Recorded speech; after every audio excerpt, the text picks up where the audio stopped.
Welcome to the My Jesus Story podcast. I'm Kim, and today we are here with Tori. Hi, Kim. Hi, Tori. Thank you for having me. Welcome, and I'm happy that you decided to join us, and let's talk Jesus. Okay. So, do you remember how old you were? Well, not even so much how old you were, but where you first learned about God? I learned about God from the womb, I guess. My family, I come from a Catholic family, so it was just part of my upbringing. Do you have siblings? I have a little sister and half brother. Cool. Yeah. So did you play tic-tac-toe with them while you were sitting in the pews? Or I remember being in the cry room sometimes. What's the cry room? Oh my gosh. They had this room in the back of, well, at least when I was growing up, in the back of Catholic churches that was all glass. Mm-hmm. And they would put mothers in there with like babies or like young toddlers and stuff so they could still like see the service and hear it, but nobody else could hear them. So they were trapped in a glass case with their potentially crying babies. Interesting. Yeah. All right. But they still got to participate. I mean, I don't know how much you can participate with a child. Honestly, church is so nice when they, like, I love that our kids can go to child services or whatnot and learn that way. And then, or you have like older people who love on the little ones. So I'm not a young parent anymore. Us parents can like fully receive and listen to the word without distractions. Yeah. So yeah, we had children's church as well, but I remember when I was sitting in church, a lot of it just went right over my head. I didn't understand, even as a teenager and beyond. I didn't understand. I didn't understand what they were talking about. I know you're supposed to do good, but it just didn't hit. Yeah. What did you? Methodist, that's right. Mm-hmm. Okay. Yep. I mean, I think it hits us at different times in our lives though, too. You know, some people get it younger and some people they're like 60. Hopefully. So at what point, where do you think you are right now? Like you understand relationship with Jesus, or have you always understood that? No, I've not always understood that. I can answer the question where I am right now. I feel very hungry for, feels funny saying, but I feel very hungry for scripture, for Jesus. Like I want to be led because I've realized that like his way like is the way, you know what I mean? Mm-hmm. You know what I mean, Kim? I do. And so I just like I want to keep learning more and knowing more. So that's where I am right now. So how did you get to that point of relying and trusting him? Oh gosh. I don't rely on trusting yet. Just still learning. Yeah, totally. Definitely. Every day I'm trying to not be in control and let him be in control and see how I can do what he would have me do. Yeah, that's so hard. All right, so let's talk to the control freaks of the world. How do you do that? Because it's not, when you have a plan and you can see the end result. Yeah. It's easy. But when you lay things down they talk about surrendering it or laying at his feet and letting him do the work. Yeah. That's a whole lot trickier. So how do you do that? I don't do it well right now, but with having a young family, having a business, moving, I've found out that I'm not in control. Like, and if I was, I would have screwed it up. What was the question? How do you surrender, basically? Like you specifically. Everybody, I think, has their own tools to try to do that. But yeah. How do I surrender? Women's groups have helped me so much. I think like for a long time, like I told you, I grew up Catholic. Mm-hmm. And then I hit my like late teens, early 20s and kind of saw more of the world on my own. Saw some of the horrors of the world, and I was, dang it, I'm going to get lost again on the question. That's all right. You're traveling somewhere. I'm traveling, but anyway, and so I got angry at God, and I had to have fellowship with other people and see Christ in them. And for me, it's especially like the women's groups. There it is, Kim. So that's how I have Through other finding people. peace through the fellowship of other people and helping me understand the word. Because sometimes I can read the Bible and be like, well, that's another language. Shakespeare, yes. Yeah. 100% yes. And that was one chapter. Yes. And there's a lot of them in that. That book is big. Right. It's very big. That's so true, though. Yeah. Because I think there are a lot of people, especially now, who want to read the Bible, people who grew up with it, but it was Shakespeare. And so there are so many different versions out there that can speak to you. Like, I can understand the NIV. I need commentary, and I need to Google some stuff in the middle of it. Yeah. Like, I have to try to figure it out. But women's groups, podcasts, those are all ways that I try to figure out what it's saying. And to follow the teachings of the Bible without like understanding the whole Bible too is something that, have you struggled with that? Oh yeah. That's like, I'll stand behind, I don't know why I'm going to say baked beans, because like I've tried the baked beans. I like the baked beans. I know the baked beans. But with the Bible, it's so big, and I don't understand it all. But yet I still know I want to be a Christian. Well, what I feel like is once you've had a little nudging from God or a little confirmation that you're on the right track, or like a good job, Tori. Yeah. Then, and not from human, but you feel it in your spirit. Oh yeah. Can you think of a time where God was using you or talking to you, and you it was him? The more that I seek him and try and follow him, the more I can see examples of that, which is really cool. So like one of them, this may sound kind of corny, but it felt so strong. One of my dear friends and I were at a hockey game, the Cyclones, and there's seats everywhere. Anyway, she lost her wedding ring, and she was so distraught, as one would be. And we tried everything to find it. And she's not a Christian, and I was like a baby renewed Christian. Renewed? Is that a thing? Yeah. Yeah, that's a thing. So. Yeah. An infant Christian. And I was like, Jamie. I was like, Jamie, can we, do you want to pray? And we prayed something small, like, Jesus, would you just please help us find this wedding ring? Like, it's a symbol of their their marriage, and they love each other so much, and it's not about the material thing, but about the union. And it was not like a second later that we found it, and it was just one of those undeniable. It's just, you know what I mean? Yeah. And like recently, Stu and I and our family moved to Bellevue, and like I can see like how Jesus or the Lord or the Holy Spirit or all of them like place people in our lives, like to prep us for that, and to be there where we are now. And I don't hear him speak like, Tori, go up or go,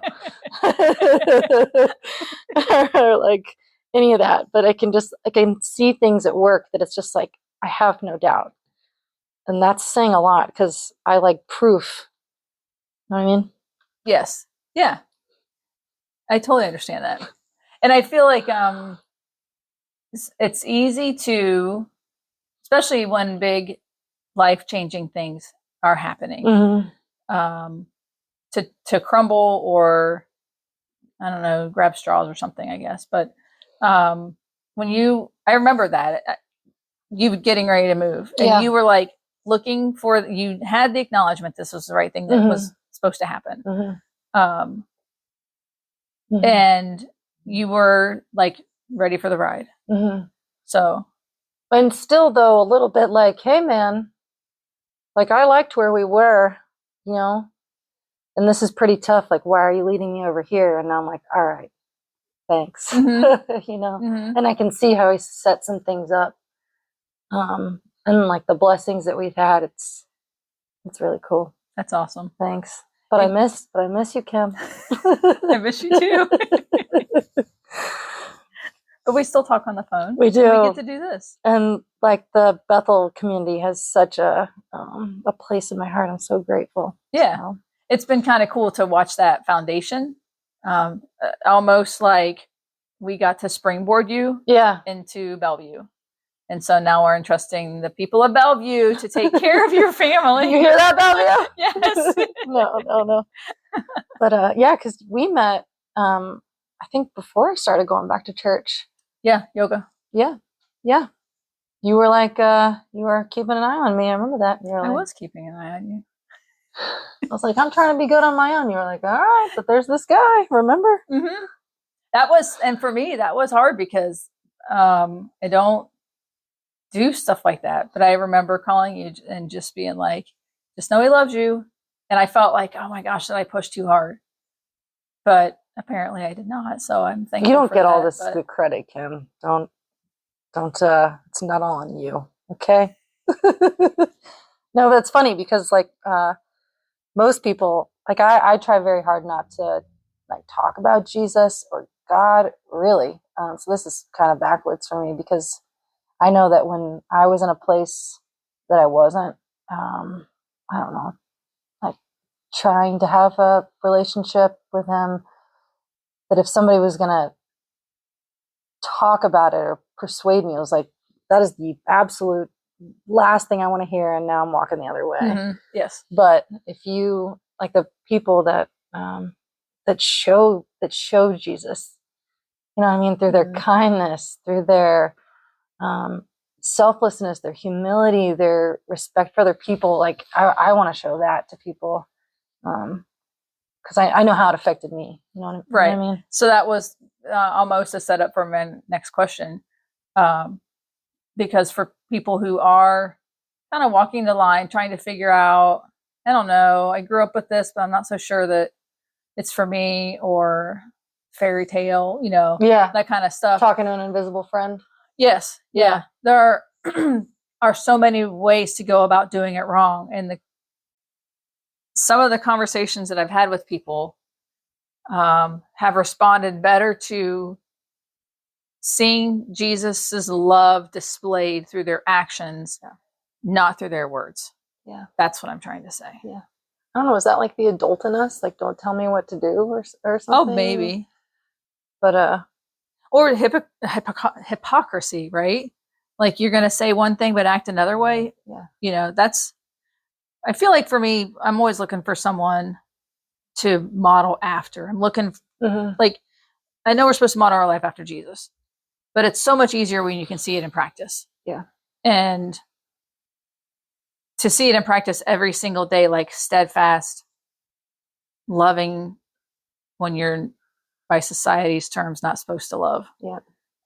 Those kinds of things. Yeah. To see other people and think, why are they so X? Why are they so trustworthy or humble or like giving? And then you come to find out, you know, at least for me, I think that helps. Then you come to find out that it's, they're trying to like follow Jesus, or like, not that they're like, I'm a Christian. Yeah. You know, and you should go to church. Like, it just makes me want to put up my middle finger. Yes. Sorry, podcast. Yes. Sorry. No, I love honesty because like we've talked. Sorry, dude. No, like we've talked. It's like, it's normal, regular feelings that other people have too. And so that's part of why I like this podcast, is because people can be genuine and they can be who they are. And you can't make somebody come to Jesus. You just can't. Like, it has to be a heart opening. I don't know, a heart breaking, a heart opening, it has to be real. The Spirit does the work. Yeah. You think? I do. 100% I do. Yeah. So let's go back to being angry with God, because I think there's a lot of people who don't think they're allowed to be angry with God. So do you care to talk about why, and then how you kind of worked your way out of that? Or maybe you haven't, I don't know. Yeah, we can talk about that. I was very angry with God for a long time. When I was in my early 20s years, I think, I don't think we talked about it in this podcast, but found out that, saw the world more and learned about the pains and starvations and genocides. And I just thought, how can a God let these things happen? Like, what kind of God lets little children get raped or people humiliated? I was just so angry.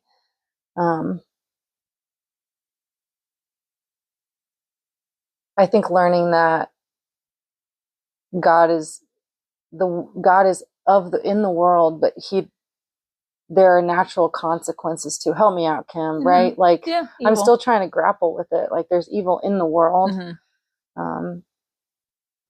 And we are all human, and he wants us to follow him with his free will. Yeah. There's a song called Do Something by Matthew West, and it speaks exactly to that. The lyrics are just, yeah, I mean, look it up on your way home, maybe. Yeah, I will, because But I'm working on it, obviously. Yeah. It's basically all the stuff that you just said. Why, God? And in the song, at least, the answer is, I made you to help fix that problem. If not us, then who? If not me and you right now. But then what do you say? Because I know you're going to ask me about Jesus on the bench and whatnot. So look at you trying to end this early. But like, what would Jesus say to those people who had to be the ones that suffered? Yeah, that's a good question. I don't know. I mean, I'll like tell him I'm grateful and all that stuff before I ask him that. Yeah. But, like, yeah. Because that still troubles me. But we have to be the helpers. Right. The picture is bigger. Right. Those are the things where I'm like, all right, well, I can't fix world hunger, but I can donate food to the shepherd's place. Yeah. Or I can love my neighbor. Yeah. So that kind of stuff. Yeah. I have one friend who her gift is taking food to people when they're sick or surgery or just down. That's wonderful. And I'm like, yeah. She's like, that's how she shows God's love for other people. And I'm like, that's genius. I think that's really cool. So what I think is cool is, thank goodness God does not ask me to make lasagna for every single person that is sick, because that's not my calling. But I think it's like a challenge sometimes to find like what God is calling us to do. That's something I'm working on right now. Mm-hmm. Like with the problems of the world, they can feel overwhelming and like we need to do something about it. But sometimes it's like, for me, I think God just wants me to take care of my kids. And I think God wants me to be an example of a Christian, like just where I am, like literally just be grateful for what I have right now. Mm. Right? Like we don't have to be Mother Teresa's, and he didn't design us for that. Like he designed you to have karate studio and whatever like light that you shine. We don't all have to. We can be little, examples of him just where we are. Right, 100%. You raise your family, yeah, and you just take care of the people that he has given you to care for. Yeah, and that's your family. That's the people on your street. I think of that Sesame Street song, "Who Are the People in Your Neighborhood?" Do you remember that song? Sing it, Kim. Who are the people in your neighborhood? Get me to do things. That's what I think about, though. Like he's given us people. He's put them in our path to help along the way, or to learn from, or to pour into. Yes. And your family is number one on the list. Yeah. So, because maybe I think that can hold some people back. It's like, you don't have to give up every possession to follow Jesus. Which I thought for quite a while you did. Did you ever with the eye of the needle, like the bridge Oh can't get yeah, through I've to contemplated. heaven? Yeah, I had I don't know if you ever do. Just put it out there. I'm kind of a greedy person by I nature. doubt that. I Yeah. doubt. So, Well, okay. I when I heard that scripture, I was like, oh no, I've got some work to do. How will I ever? Yes. And then I was reading a book, a Bible study one night, and somewhere in that book, it the thought God spoke to me, and He said, "Are you so arrogant as to think that you have earned everything that you have?" And I was like, "Whoa!" Basically, I'm letting you like I'm giving it to you. It's a gift from me. You didn't earn any of this stuff, so I'm still stuck on the enjoy it. fact that like you heard all of that. Oh, I remember I heard it because it was word for word, and my memory is terrible. And years later, I can still remember word for word. That's how I know. And those are not my thoughts at that time. Yeah. So immediately, I was like, "You're right." So if you've given me this to enjoy, then you've also given it to me to bless other people with. And my heart of greed immediately flipped into a heart of generosity. Um, and being generous is way more fun than being greedy. Yeah. And it's way easier. Why does it come? It comes naturally to be greedy for some reason. And I don't mean that. No, it does. I don't feel like a super, super greedy person, but when I think of all that we have, like I have as an American, Mm-hmm. you know, Mm-hmm. it does. I want to go back, like, you can hear God speaking like that. Like, how do you read the Bible more? Like, how would you suggest other people, if people want to hear God speak, Now, like hold on a maybe minute. Who's on this podcast? Is it me? I'm interviewing you. Okay, yeah. Yeah, I know. I think it's in the Bible. You have to get in the Bible and you have to just sit and listen, and you have to sometimes be still and seek. Yeah. Seeking Earnestly. seeking earnestly. Yeah. I wasn't seeking that at all. Our Bible study had nothing to do with generosity. I don't remember what book we were doing, but I was floored and thankful. Years later, I'm like, "Yep, you're right. You didn't give me any of this, or I didn't earn any of this. You gave me all this." So, And you told me once, because I think I asked you this once, I was like, how do you know if it's God talking to you and not just your thoughts or somebody else? And you were like, if it's good, it comes from God, something like I think if it's good, it comes from God. Can be used sometimes, but not always. Um, it's just it's a fine line. But I do know that condemnation, not of God. that. There it is. Yeah, jealousy, not of God. There it is. Envy, guilt, all that kind of stuff. You can just, if you start feeling those and you're questioning whether that's from God, it's not. I don't know. I'm not God, but I got to feel pretty confident that that's the case. Yeah. So, Thanks, Kim. hey, for sure. Do you, is there a sense of peace that you feel with God, or maybe a calm in the storm that you feel with Him now that you maybe didn't feel without Him? Definitely. But it's not. Well, I have to seek it. It's not just always there. Like every day, I have to look for it. And maybe that's just me, because like I can take on a lot, and I want things to be just as so. But then when I remember that God is in control, that His way is the right way, not the way that I have designed in my mind for everything to go and fit just like this.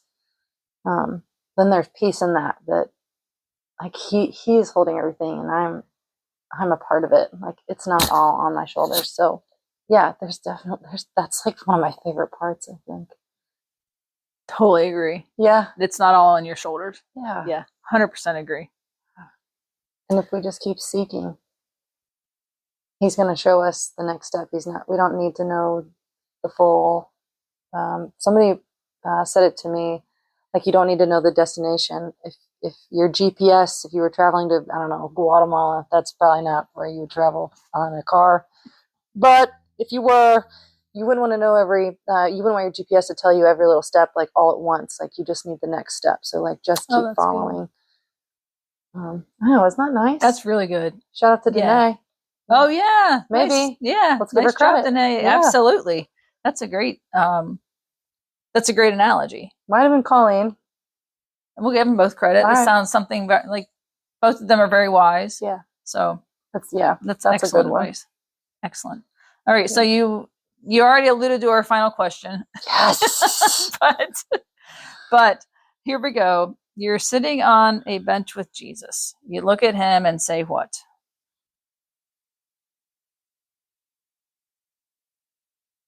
I wrote down some things. Oh, okay. Like first, I think I would I think I would say thank you and just like hold. I think I would want like a big old hug. For sure. You know what I'm saying? Yeah. Yeah. And give him a big hug. I'd probably cry for a while. And then maybe be mad about some stuff. Like here's the things I wrote down, Kim. Like what will you tell me about the beginning? Ray, my son, asked me about the beginning. He's like, but Mom, like we were born, like everybody was born. And I don't have a great way to answer that. Like we know that the word was there, but like, what is that? Was it a pulse? Like, was it yeah. So this one is funny, but like, why do women go through PMS? I mean, seriously. You can laugh at me, but it's like I don't know if it's a thing where we have, like, I believe that we are given a divine gift that we get to bring life into the world with him. You know what I mean? Like we get to be a part of that process. And so I know that that's a part of it. And yeah, I seriously want to have like a real conversation about that. We'll move on. What lessons took me the longest? And like, how'd I do? You know? And I just want all of his wisdom. I find so much right now that I feel like I know so little, and I want all of the wisdom. So I hope that maybe if I get there, things will become more clear. Mm-hmm. Do you think they will? I don't know. I don't know. I don't know. Never been there. You're my spiritual godmother. Like deep what? I don't know. I mean, you hope, right? Maybe it all becomes super clear in an instant. And maybe you look back and you say, "Oh my gosh, I wish I had learned that lesson quicker." Yeah. But at the same time, it's not going to do me any good here. So and I made it. And exactly. So, right. But I mean, I have the sense, and maybe you have it too. Like, don't you want to use like whatever gifts that he's given you to your fullest ability? Sure. Otherwise, it's being wasted. Yeah. Yes, absolutely. Driving. Yeah. Or maybe that's our competitive athlete. And nope. I don't know. I think that it's just your spirit. Like you've been given this. It's like if you have a Corvette, you're not going to leave it in the garage. You take it out and drive it, right? Like, am I the Corvette in this scenario? Exactly, you are. Exactly. I don't think so. You've been given this like awesome gift, and so you want to use it. You want to use it to its fullest. Yeah. So you can be a Corvette if you want. No, I prefer to be a black Trans Am, but. So yeah, 100%. I think that I agree with that. So do you have anything else you want to add before I say thank you? I don't know. Keep seeking, I guess. I don't know what the heck I'm doing, but I think fellowship is a huge help. And I'm really grateful to be here, Kim, and I'm really proud of you. All right, thank you. I appreciate you being here as well. I'll work on accepting compliments as we go. But I do want to say thank you for stepping out of your comfort zone and doing this with me. I think it's people like to hear genuine struggles and genuine people seeking peace and loving Jesus in the process. So I commend your courage. So, Tori, thank you again for coming on the podcast. Listeners, thank you for listening to Tori's story. Join us next episode for another encouraging testimony on My Jesus Story podcast.